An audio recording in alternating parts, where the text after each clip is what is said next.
thiam pa hem pai ka sila hai rule cô ta cũng mang cô lâu đắc kéo kéo về cô đến về rule tập hoa đi mua trò rule tập hoa này cô anh cô ít khởi mình lâu trò khởi mình lâu anh tính cái lắc xuống một lỗ mềm một lỗ là rõ cái liền nó cực kỳ cả cái mà khi liền cứ tại cái này sao à vẫn về đắc cô mày tính lắc xuống một khi là xin tiền thì ba một khăn hồi độp tháng này số thật một số này một con là chục千哟tổ phút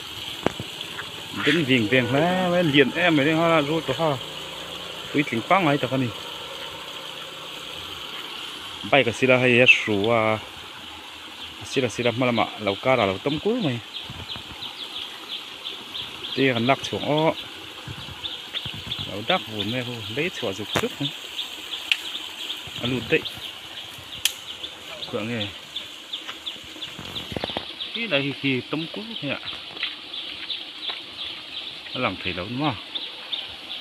khỏi chuộc rồi một liền đâu lắc vào là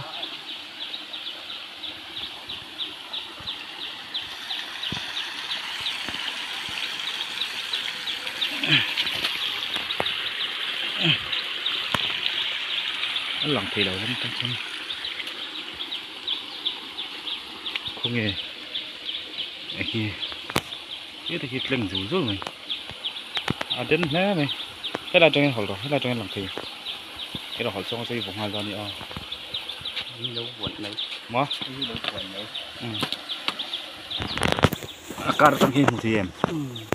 trong hỏi xong là những cái gì tế đâu rất nhiều không nghe cần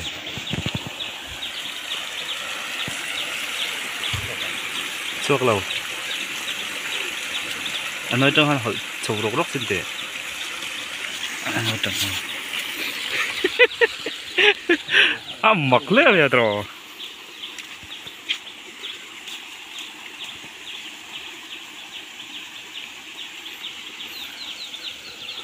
không hiểu mà ở đâu đây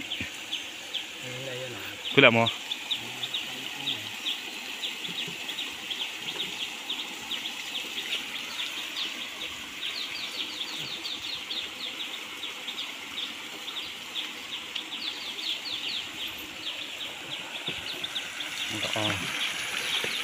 trong lòng thì là qua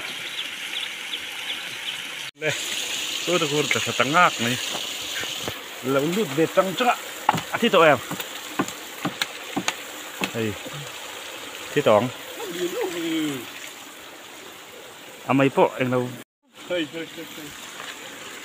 thấy nghề hi này một tốt cả là ổn chưa chụp cái nó vía bằng đâm anh đâu sẽ chưa mình chụp sẽ trâu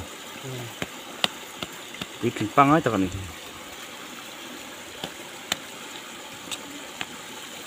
đang khai xin